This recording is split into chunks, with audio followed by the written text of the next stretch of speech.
Today, lawyer and author Mark Silverthorn is helping Canadians deal with their debts through his law firm, which provides comprehensive debt settlement services.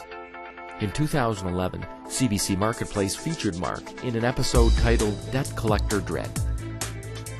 What is a consumer proposal? If you are facing debt problems, seeing a bankruptcy trustee may be your last resort. If you meet with a trustee in bankruptcy, they can discuss two options you have in terms of how to deal with your current debt problems: making a consumer proposal and filing for personal bankruptcy. I would like to talk more about a consumer proposal, which I discuss in my book, The Wolf at the Door, What to Do When Collection Agencies Come Calling, published by McClellan and Stewart. Consumer proposals are one option a consumer might use to deal with their debt situation, and you can learn more about it in the Federal Bankruptcy and Insolvency Act. Not everyone can do a consumer proposal. Firstly, only people who are insolvent are eligible to do a consumer proposal. You are insolvent if, number one, the total dollar amount of your debts is greater than the total dollar amount of your assets, and number two, you are not able to pay your financial obligations as they become due. There are a number of people experiencing debt problems who are simply not insolvent because they have significant equity in their homes. If you have significant equity and you meet with a bankruptcy trustee, they may very well advise you that you are not eligible to do either a consumer proposal or file for personal bankruptcy because you have significant equity in your home and you could simply sell your home and use the proceeds to pay your debts. A consumer proposal may not be an option for you if you have less than $10,000 or $20,000 in unsecured debts. In this scenario, a consumer proposal is not attractive to your creditors because they will not receive very much money, because a significant amount will go to the bankruptcy trustee. In fact, the average consumer proposal in Canada involves the consumer having more than $40,000 in unsecured debt.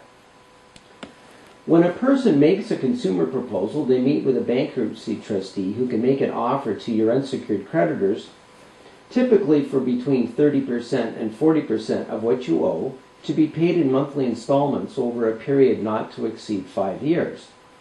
A consumer proposal is made to your creditors, and each one of your creditors has one vote for each dollar in debt.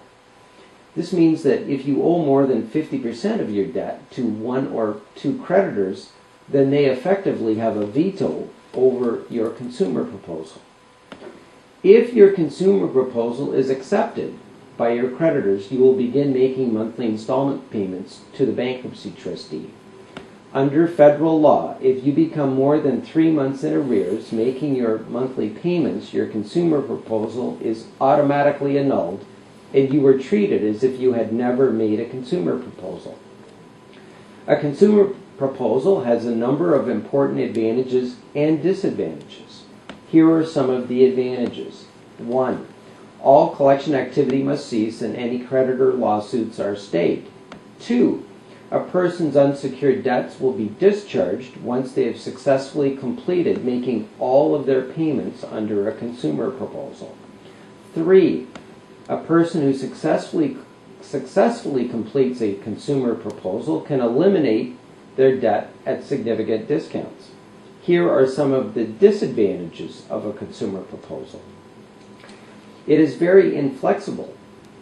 You must include all of your unsecured debt, including monies owing to your employer, business partners, family, and friends.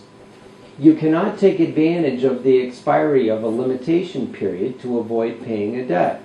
And under federal law, a consumer proposal is automatically annulled where a consumer becomes more than 3 months in arrears making payments.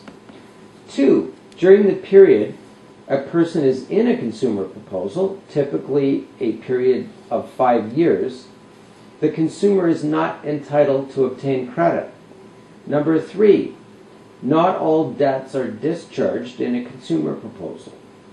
Making a consumer proposal does not affect your secured debts. Some types of unsecured debts are not discharged by a consumer proposal, and this would include government fines. An outstanding student loan is not discharged unless the consumer stopped attending school a minimum of 7 years before making a consumer proposal. 4. A consumer proposal may not be appropriate for some persons whose employment or professional licensing requirements prohibits them from making a consumer proposal. A significant percentage of people who enter into a consumer proposal, a number as high as 25%, never successfully complete a consumer proposal. In fact, it is quite common for people who are in a consumer proposal to declare personal bankruptcy so that they can obtain financing to purchase an automobile, often in circumstances where they need to replace the car they had at the time they entered into the consumer proposal. I would invite you to call and speak to a representative of my firm to learn more about enrolling in a debt settlement plan with my law firm. If you are seriously considering making a consumer proposal, before you make a final decision to do so, I would recommend that you first read my book, The Wolf at the Door, What to Do When Collection Agencies Come Calling. Thank you.